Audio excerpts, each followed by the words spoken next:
What's going on, everybody? It's EricRayweather back here, and in today's video I'm going to be showing you a really dangerous money play in Madden 19. So for today's video, I am back in the running gun playbook, just kind of trying to show you guys some different stuff from other playbooks. This playbook has a ton of good stuff in it. I broke down a play out of it recently.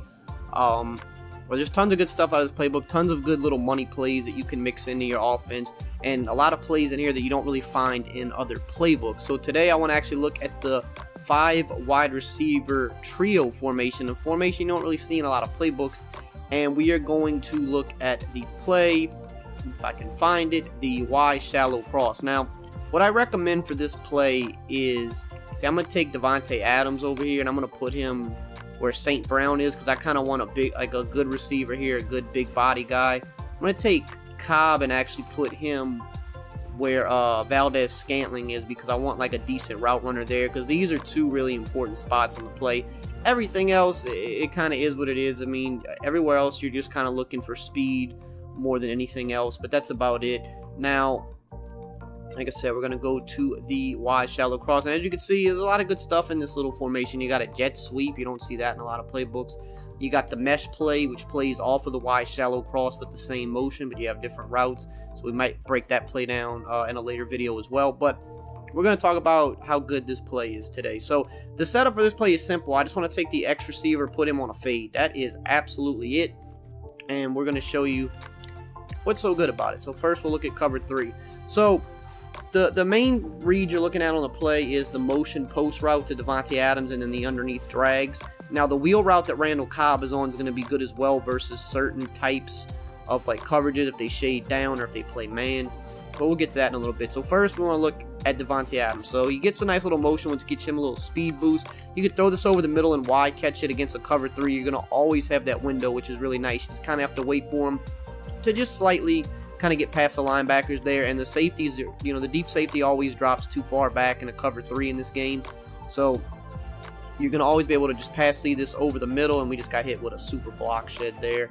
Practice mode for you, same story as always, you guys know the drill with that, but you're going to be able to pass lead this over the middle and click on and wide catch it every time. It's a really tough route to defend. There we threw it a tad bit early, still had a window, but I'm just kind of throwing it a little early because just kind of worried about block shed in practice mode getting to me. Now, of course, that's, you know, your big money route there, right? But you have these underneath drags that, I mean, you can take up the field. You can see we got about 10 yards in that drag there. I prefer in a lot of these situations with these underneath routes because the spin move is good this year. Keep in mind, I'm not using guys here that actually have good spin move, but I usually like to spin move in that open area because it kind of just takes me up the field a little bit quicker and ensures that I get at least 5 yards. Like right there with Jimmy Graham, if I don't spin right there, I'm not going to probably get 5 yards. I might get 4, which isn't, I mean, you don't think that's a big deal, but every yard really does count, especially when you're trying to move the ball. You see here again, we spun, we got about 6 yards. So you have your underneath stuff there. Now, if they play cover 3 with an underneath shade, you're still going to obviously have your post route open. It's going to get open even quicker because the linebackers are going to play a little bit more underneath. So we'll just show you that real quickly. So I mean, like here, you don't even actually have to wide catch that. He actually dropped it, as you can see, but you don't even have to wide catch it. You could just throw a regular pass and catch there because it's so wide open because the linebackers play underneath. But what also happens when they play underneath shade, if you see them play aggressive underneath, you could pass lead this wheel to the sideline, the Cobb right there. You get your feet down in bounds, another huge gain, and it develops really quickly. So even if they're sending a blitz, these routes develop very quickly.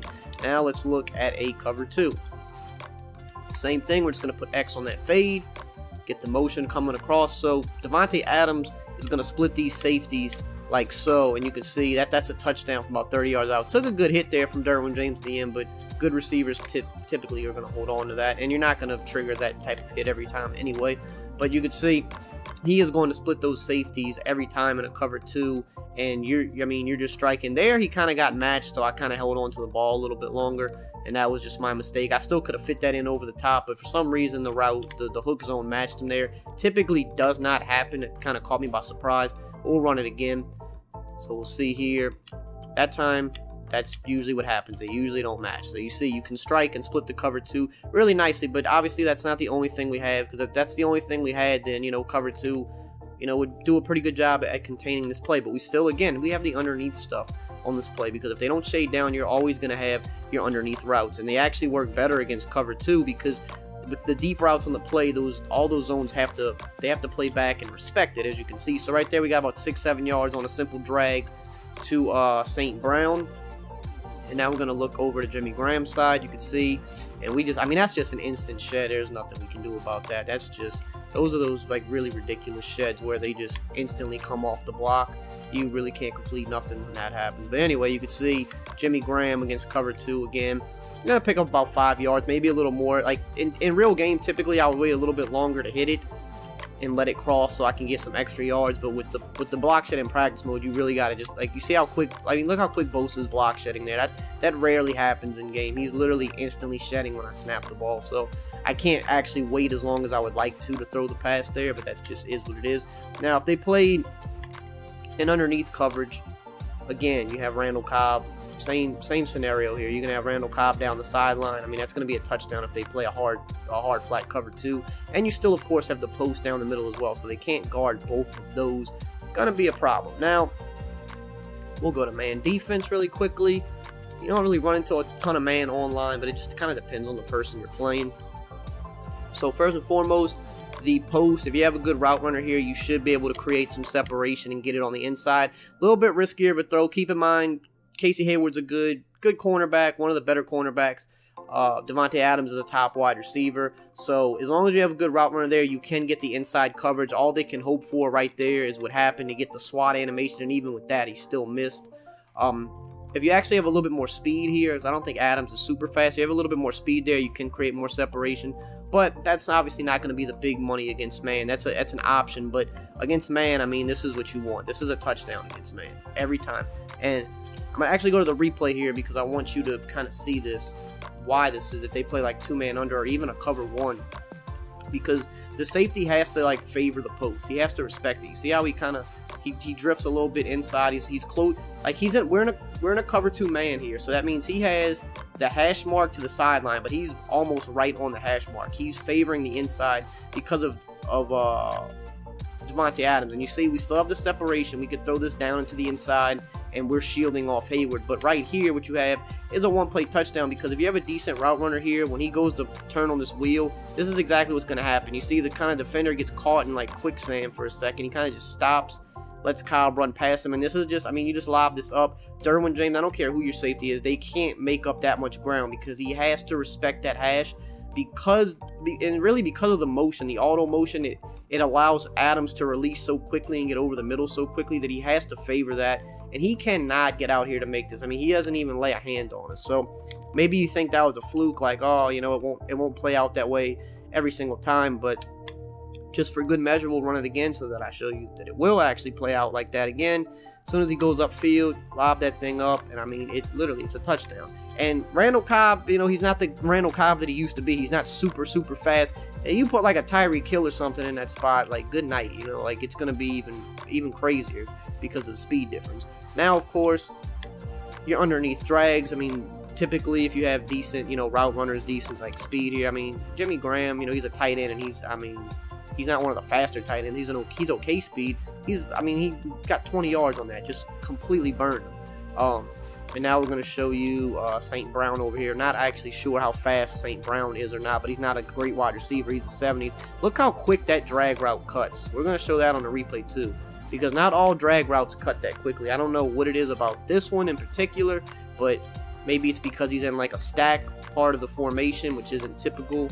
But you can just see just how quick, I mean, look how quick that thing just runs over the middle of the field. It's like super quick, and that cornerback, I mean, he has no shot. He has absolutely no shot. Now, with 5 wide, you always have to worry about things like blitzes. People might send a cover 0 blitz at you or something like that. You know, these can be a little bit harder to pick up because you don't have anybody blocking, but you have to just really understand how to make the quick reads, you know, versus a blitz, right? You have to know how to make these quick reads. You know, the blitz is coming. You have 2 drags running in opposite directions.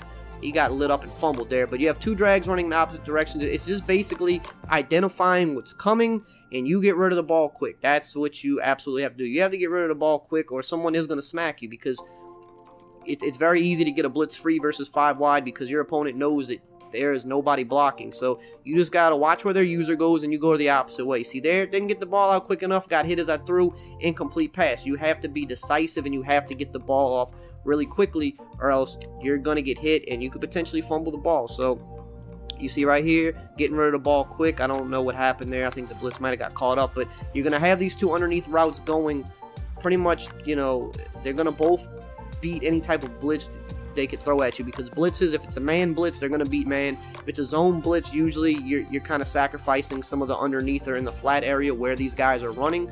And against a man blitz too, you know, you can try to throw up, you know, the quick strike here to either the man beaters, but you can see those take a little bit longer to develop, so at times you can still get hit. So I definitely recommend, if you're getting hit with a blitz, you want to hit these quick dump downs, you want to hit them quick, and you're going to pick up easy yards. Doesn't matter if it's man or zone, they're going to typically be open versus the blitz, and you can just pick up your easy 5 to 10 yards off of them and force them to have to try to beat you with coverage. But even if they go coverage, we have enough routes on the play that as long as we make the correct read, we can move the ball. So I hope you enjoyed today's video and found it helpful. If you did, as always, just drop a like, comment, subscribe, and I will see you guys next time.